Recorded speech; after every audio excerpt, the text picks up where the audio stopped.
നമസ്കാരം. മലയാളി വാർത്ത ഇൻസൈഡിലേക്ക് സ്വാഗതം. പശ്ചിമേഷ്യൻ യുദ്ധം 5-ാം ദിവസവും രൂക്ഷമായി തുടരുന്നു. അമേരിക്കയും ഇസ്രയേലും ഇറാനെതിരെ ആക്രമണം നടത്തുമ്പോൾ ഇറാൻ ഗൾഫ് രാജ്യങ്ങളിലെയും ഇസ്രയേലിലെയും സുപ്രധാന കേന്ദ്രങ്ങൾ ലക്ഷ്യമിടുന്നു. അമേരിക്കയും ഇസ്രയേലും ഇറാനിലെ പ്രതിരോധ ഭരണ സ്ഥാപനങ്ങളെ ഉന്നമിട്ട് കനത്ത ആക്രമണം തുടരുന്നു. കുർദിസ്ഥാൻ പ്രവിശ്യയിലെ ലോ എൻഫോഴ്സ്മെന്റ് കമാൻഡ് ആസ്ഥാനം ഇന്നലെ തകർത്തു. വലിയ ഭരണകൂട വിരുദ്ധ പ്രക്ഷോഭങ്ങൾ നടന്നിട്ടുള്ള ഈ മേഖലയിലെ നിയമപാലന കേന്ദ്രങ്ങൾ തകർക്കുന്നത് വ്യക്തമായ ലക്ഷ്യത്തോടെ തന്നെയാണ്. ടെഹ്റാനിലെ സുപ്രീം നാഷണൽ സെക്യൂരിറ്റി കൗൺസിൽ, പ്രസിഡന്റിന്റെ ഓഫീസ്, അസംബ്ലി ഓഫ് എക്സ്പേർട്സ് കെട്ടിടം എന്നിവയും തകർത്തു. കോം നഗരത്തിൽ ഇറാൻ പണ്ഡിത സമിതി യോഗത്തിന് നേരെ ആക്രമണമുണ്ടായി. ഇസ്രയേലിന്റെ രഹസ്യാന്വേഷണ ഏജൻസിയായ മൊസാദ് ഇറാനിൽ രഹസ്യ കരയുദ്ധ നീക്കങ്ങൾ നടത്തുന്നതായി റിപ്പോർട്ടുകൾ. പക്ഷേ സ്ഥിരീകരണമൊന്നുമില്ല. US ഇസ്രയേൽ സംയുക്ത യുദ്ധം ആരംഭിച്ചത് പൊടുന്നനെ തന്നെയാണ്. യുദ്ധം മുനമ്പിൽ നിൽക്കുമ്പോഴും അവസാന നിമിഷം യുദ്ധത്തിൽ നിന്നും അമേരിക്ക പിന്മാറുമെന്ന സൂചനകളാണ് ഉണ്ടായിരുന്നത്. പിന്നെ എങ്ങനെ യുദ്ധം തുടങ്ങി? ആർക്കും അറിയാത്ത ആ കഥ അതറിയുന്ന പലരോടും സംസാരിച്ച ശേഷം വിശദമായി പറയുന്നൊരു റിപ്പോർട്ട് ന്യൂയോർക്ക് ടൈംസ് പ്രസിദ്ധീകരിച്ചു. സിനിമ പോലെ ഉദ്യോഗജനകവും ഫിക്ഷൻ പോലെ വിചിത്രവുമാണ് ആ സംഭവങ്ങൾ. യൂറോപ്പിനെ യുദ്ധത്തിലേക്ക് തള്ളിയിട്ടത് നെതന്യാഹുവാണെന്ന് ആ റിപ്പോർട്ട് എടുത്തു പറയുന്നു. ആണവ ചർച്ച പൊളിയണമെന്നും US യുദ്ധത്തിനിറങ്ങണമെന്നും ആഗ്രഹിച്ച നെതന്യാഹു അവസാനം കാര്യം സാധിച്ചെടുക്കുകയായിരുന്നു എന്ന് ആ റിപ്പോർട്ട് പറയുന്നു. ആ റിപ്പോർട്ട് ഇങ്ങനെയാണ്: എല്ലാറ്റിന്റെയും തുടക്കം കഴിഞ്ഞ ഡിസംബറിലായിരുന്നു. 28-ന് ഇറാനിൽ വ്യാപാരികൾ പ്രക്ഷോഭം ആരംഭിച്ചു. തൊട്ടുപിന്നീന്ന് ട്രംപിന്റെ മാറേ-ലാഗോ എസ്റ്റേറ്റിൽ ട്രംപിനെ തേടി നെതന്യാഹു വന്നു. ഇറാന്റെ മിസൈൽ കേന്ദ്രങ്ങൾ ആക്രമിക്കാൻ നെതന്യാഹു ട്രംപിന്റെ അനുമതി തേടി. സമയമായില്ല എന്ന് പറഞ്ഞ് ട്രംപ് ഉഴപ്പി. ഇറാൻ സമരം ജനുവരിയോടെ കത്തിപ്പിടിച്ചു. പ്രക്ഷോഭങ്ങളെ പിന്തുണച്ച് ട്രംപ് രംഗത്തു വന്നു. പ്രക്ഷോഭകരെ തൊട്ടാൽ തൊട്ടവരെ തട്ടുമെന്ന മട്ടിൽ ഭീഷണി. എന്നാൽ ഒന്നും നടന്നില്ല. ട്രംപിന്റെ പല ഷോകളിലൊന്നായി ലോകം അതിനെ കണ്ടു. സത്യത്തിൽ അതിന്റെ കാരണം മറ്റൊന്നായിരുന്നു. ഒട്ടും യുദ്ധസജ്ജമായിരുന്നില്ല അമേരിക്കയും ഇസ്രയേലും. അവർക്ക് സമയം വേണമായിരുന്നു. ജനുവരി 14 നെതന്യാഹു ട്രംപിനെ വിളിച്ച് ആക്രമണം ജനുവരി അവസാനത്തേക്ക് മാറ്റാൻ ആവശ്യപ്പെട്ടു. ട്രംപ് സമ്മതിച്ചു. പിന്നീടുള്ള ആഴ്ചകളിൽ ഇരുവരും പലവട്ടം സംസാരിച്ചു. നെതന്യാഹു മറ്റ് US ഉന്നതരുമായി ബന്ധപ്പെട്ടു. ഉന്നത ഇസ്രയേലി ഉദ്യോഗസ്ഥർ US-ലേക്ക് പറന്നു. Israel chief of staff lieutenant general Eyal Zamir US central കമാൻഡിലെ അഡ്മിറൽ ബ്രാഡ് കൂപ്പറുമായി നിരന്തരം ബന്ധപ്പെട്ടു. ജനുവരി അവസാനത്തോടെ ഇറാൻ പ്രതിഷേധങ്ങൾ ക്രൂരമായി അടിച്ചമർത്തപ്പെട്ടു.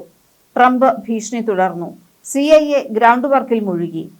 ഇറാൻ അകത്തുകയറി മിന്നലാക്രമണം നടത്തുന്നത് ഉൾപ്പെടെ പല സാധ്യതകൾ US സൈന്യം ട്രംപിന് മുന്നിൽ വെച്ചു. അപ്പുറം ഇസ്രയേൽ നിശബ്ദരായി സന്നാഹങ്ങൾ ഒരുക്കി.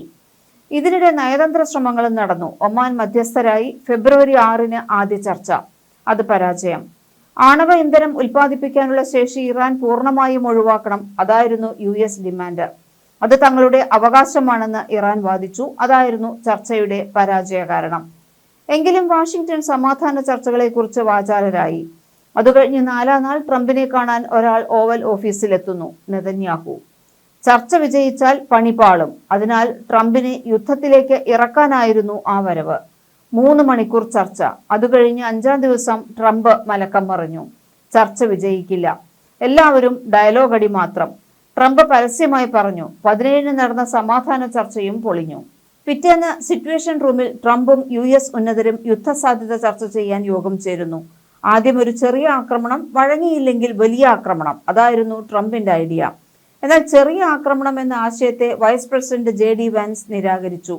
യുദ്ധമെങ്കിൽ വമ്പൻ യുദ്ധം നടക്കണം, അതും എത്രയും വേഗം. അതായിരുന്നു വാൻസിന്റെ അഭിപ്രായം. ട്രംപിന് അതങ്ങ് പിടിച്ചു. Chief of staff general Kane പല ആക്രമണ സാധ്യതകൾ അവതരിപ്പിച്ചു. ഒപ്പം 2 കാര്യങ്ങളും അദ്ദേഹം പറഞ്ഞു. ഇറാനെ നേരിടുന്നത് അത്ര എളുപ്പമല്ല. അമേരിക്കയ്ക്ക് പണി കിട്ടാൻ സാധ്യതയുണ്ട്. എന്നാൽ ഇറാനെ വീഴ്ത്താൻ എളുപ്പമാണെന്ന് ജനറൽ കെയ്ൻ പറഞ്ഞെന്നായിരുന്നു ഇത് വാർത്തയായപ്പോൾ ട്രംപ് പുറത്തു പറഞ്ഞത്. യുദ്ധം വേണമെന്ന വാദം തള്ളാൻ അധികമാരും ഉണ്ടായില്ല. പക്ഷെ വലതുപക്ഷ പോഡ്കാസ്റ്ററും ട്രംപിന്റെ അടുത്ത സുഹൃത്തുമായ ടക്കർ കാൾസൺ യുദ്ധത്തിനെതിരായിരുന്നു. യുദ്ധം വേണ്ടെന്ന് പറയാൻ അദ്ദേഹം ഫെബ്രുവരിയിൽ 3 തവണ ട്രംപിനെ കണ്ടു. ഇസ്രയേലിന്റെ താൽപര്യങ്ങൾക്ക് വഴങ്ങരുതെന്നും ഇറാനെ ആക്രമിക്കാനുള്ള അവരുടെ ആഗ്രഹം മാത്രമാണ് ഇത്തരമൊരു നീക്കത്തിനു പിന്നിലെന്നും കാൾസൺ വാദിച്ചു. നെതന്യാഹുവിനെ നിയന്ത്രിക്കണമെന്ന് അദ്ദേഹം ട്രംപിനോട് പറഞ്ഞു. യുദ്ധത്തിന്റെ പ്രത്യാഘാതങ്ങൾ തനിക്ക് അറിയാമെന്നായിരുന്നു ട്രംപിന്റെ മറുപടി. എന്നാൽ ഇസ്രയേലിനൊപ്പം ചേരുകയല്ലാതെ മറ്റു മാർഗമൊന്നുമില്ല. 23-ന് വൈറ്റ് ഹൌസിൽ നിന്ന് മടങ്ങുമ്പോൾ ട്രംപ് യുദ്ധത്തിലേക്ക് പോകുമെന്ന് തോന്നുന്നതായി കാൾസൺ മറ്റുള്ളവരോട് പറഞ്ഞു. 4 ദിവസങ്ങൾക്കു ശേഷം ട്രംപിന്റെ സ്റ്റേറ്റ് ഓഫ് ദി യൂണിയൻ പ്രസംഗം നടന്നു. അതിന് മണിക്കൂറുകൾക്ക് മുമ്പ് ഗ്യാങ് ഓഫ് 8 എന്നറിയപ്പെടുന്ന US കോൺഗ്രസ് അംഗങ്ങളുമായി വിദേശകാര്യ സെക്രട്ടറി മാർക്കോ റൂബിയോ, ആണവ ചർച്ചയിൽ പങ്കെടുത്ത ജോൺ റാഡ്ക്ലിഫ് എന്നിവർ സംസാരിച്ചു.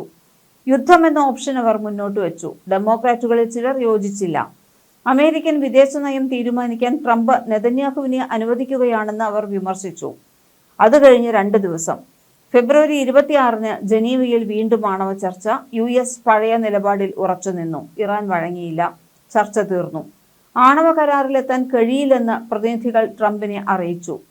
സത്യത്തിൽ ഈ നയതന്ത്ര നീക്കങ്ങളെല്ലാം നാടകമായിരുന്നു എന്നാണ് സൂചന. അവ പരാജയപ്പെടുമെന്ന് നേരത്തെ തന്നെ ഉറപ്പായിരുന്നു. ചർച്ച നടക്കുന്നതിന് തലേന്ന് തന്നെ അമേരിക്കയും ഇസ്രയേലും ഒരു തീരുമാനത്തിലെത്തിയിരുന്നു. ചർച്ച പരാജയപ്പെട്ടാൽ അന്ന് രാത്രി ആക്രമണം. എന്നാൽ അത് പിന്നീട് അടുത്ത ദിവസം അഥവാ വെള്ളിയാഴ്ച രാത്രിയിലേക്ക് മാറ്റി. അന്നേരമാണ് CIA ആ സുപ്രധാന വിവരം നൽകിയത്. ശനിയാഴ്ച രാവിലെ ഖമനേയി മധ്യ ടെഹ്റാനിലെ ഔദ്യോഗിക വസതിയിൽ ഉണ്ടാകും. തൊട്ടടുത്ത കെട്ടിടത്തിൽ ഇറാന്റെ മുതിർന്ന സിവിൽ സൈനിക നേതാക്കളുടെ യോഗം നടക്കും.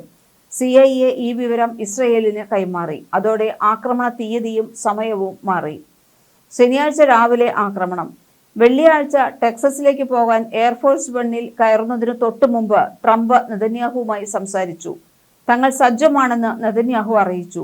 മണിക്കൂറുകൾക്ക് ശേഷം ട്രംപ് സൈനിക കമാൻഡർമാരുമായി അവസാനവട്ട ചർച്ച നടത്തി. ഓപ്പറേഷൻ എപ്പിക് ഫ്യൂറിക്ക് അംഗീകാരം. ട്രംപ് തീരുമാനിച്ചു, ഇനി പിന്മാറ്റമില്ല. ആശംസകൾ. വിമാനം ഇറങ്ങിയ ശേഷം ട്രംപ് മാധ്യമങ്ങളെ കണ്ടു. നയതന്ത്ര ചർച്ചകൾ പരാജയപ്പെട്ടു. ചർച്ചകളിൽ തൃപ്തനല്ല, ട്രംപ് പറയുന്നു. ഇറാനിൽ വെള്ളിയാഴ്ചയാണ് അവധി. ശനിയാഴ്ച പ്രവൃത്തി ദിവസം തുടങ്ങും. കുട്ടികൾ സ്കൂളിലും മുതിർന്നവർ ജോലിക്കും പോയിക്കൊണ്ടിരുന്ന ആ രാവിലെ 9:45-ന് അത് സംഭവിച്ചു. കാലത്ത് 6 മണിക്ക് ഇസ്രയേലി താവളത്തിൽ നിന്നും പറന്നെത്തിയ വിമാനങ്ങൾ മധ്യ ടെഹ്റാനിലെ ആ സുപ്രധാന കെട്ടിടത്തിനു മുകളിൽ എത്തിയിരുന്നു. ആ കെട്ടിടങ്ങളിൽ ഒന്നിൽ സുപ്രീം നാഷണൽ സെക്യൂരിറ്റി കൗൺസിൽ യോഗം തുടങ്ങി.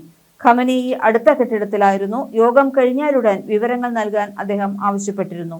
പക്ഷെ അതൊന്നും വേണ്ടി വന്നില്ല. ഇസ്രയേലി വിമാനങ്ങളിൽ അവസരം കാത്തിരുന്ന കൃത്യതയാർന്ന ആ മിസൈലുകൾ എല്ലാറ്റിനും എന്നേക്കുമായി ഫുൾ സ്റ്റോപ്പ് ഇട്ടു. ഖമനേയി കൊല്ലപ്പെട്ടു. ഉടൻ തന്നെ ഇറാൻ പ്രത്യാക്രമണവും തുടങ്ങി. ഗൾഫ് രാജ്യങ്ങളിലെ അടിസ്ഥാന സൗകര്യങ്ങൾ ലക്ഷ്യമാക്കി ഇറാൻ ഡ്രോൺ, ബാലിസ്റ്റിക് മിസൈൽ ആക്രമണങ്ങൾ നടത്തി. ഒമാനിലെ സലാല തുറമുഖത്തു നിന്നും ദുഖ്മിലെ ഇന്ധന സംഭരണിയിലും ആക്രമണമുണ്ടായി. UAE-യിലെ ഫുജേറ ഓയിൽ ടെർമിനലിൽ ഡ്രോൺ അവശിഷ്ടങ്ങൾ വീണ് തീപിടിച്ചു. സൗദി അറേബ്യയിലെ റിയാദിലുള്ള US എംബസിക്ക് നേരെ ഇറാനിയൻ ഡ്രോണുകൾ ആക്രമണം നടത്തി. ഏറ്റവും ഒടുവിൽ ദുബായിലെ US എംബസിയും ആക്രമിക്കപ്പെട്ടു. ഖത്തർ എനർജി അവരുടെ പല ഉൽപ്പന്നങ്ങളുടെ നിർമ്മാണം നിർത്തിവെച്ചു. എണ്ണക്കപ്പലുകൾക്ക് പേർഷ്യൻ ഗൾഫിൽ നിന്ന് പുറത്തു കടക്കാൻ കഴിയാത്തതിനാൽ ഇറാഖിലെ റുമൈല എണ്ണപ്പാടത്തെ ഉൽപാദനവും നിർത്തി. ഖത്തർ തങ്ങൾക്ക് നേരെ വന്ന ഇറാനിയൻ മിസൈലുകളും ഡ്രോണുകളും തടഞ്ഞു. 2 ഇറാനിയൻ വിമാനങ്ങൾ വെടിവെച്ചിടുകയും ചെയ്തു. ഇസ്രയേലിന് നേരെ ഇറാൻ ബാലിസ്റ്റിക് മിസൈൽ ആക്രമണങ്ങൾ തുടർന്നു. വ്യാപകമായ നാശനഷ്ടങ്ങൾ ഉണ്ടാക്കാൻ ലക്ഷ്യമിട്ടിട്ടുള്ള ക്ലസ്റ്റർ ബാലിസ്റ്റിക് മിസൈലുകൾ ഇറാൻ പ്രയോഗിച്ചതായി IDF സ്ഥിരീകരിച്ചു. ഇസ്രയേലിൽ ഏറ്റവും ഒടുവിലത്തെ ആക്രമണത്തിൽ 12 പേർക്ക് കൂടി പരിക്കേറ്റിട്ടുണ്ട്. വടക്കൻ ഇസ്രയേലിലെ സൈനിക താവളങ്ങൾ ലക്ഷ്യമാക്കി ലെബനോനിൽ നിന്നും ഹിസ്ബുള്ള ഡ്രോൺ, റോക്കറ്റ് ആക്രമണങ്ങൾ തുടർന്നു. ഇസ്രയേൽ തെക്കൻ ലെബനോനിലേക്ക് കരവഴി സൈനിക മുന്നേറ്റം തുടങ്ങി. 160-ലധികം ഹിസ്ബുള്ള സൈനിക കേന്ദ്രങ്ങൾ ഇസ്രയേൽ ആക്രമിച്ചു. ഹിസ്ബുള്ളയുടെ Al Manar television, Al Noor radio station എന്നിവ തകർത്തു. ഹിസ്ബുള്ളയ്ക്ക് വേണ്ടി പ്രവർത്തിച്ചിരുന്ന പലസ്തീനിയൻ ഇസ്ലാമിക് ജിഹാദ് കമാൻഡർ അദ്നാൻ അൽ-അൽമാൻ, ഖുദ് ഫോഴ്സിന്റെ ലെബനോൻ തലവൻ റേസ ഖസായി എന്നിവരെ ഇസ്രയേൽ വധിച്ചു. യുദ്ധം ഇപ്പോഴും തുടരുന്നു. ഇങ്ങനെയാണ് ട്രംപ് യുദ്ധത്തിലേക്ക് വലിച്ചിഴക്കപ്പെട്ടത്. എല്ലാം ഇസ്രയേലിന്റെ കുബുദ്ധി അല്ലെങ്കിൽ നേർബുദ്ധി. മലയാളി വാർത്ത ഇൻസൈറ്റ്.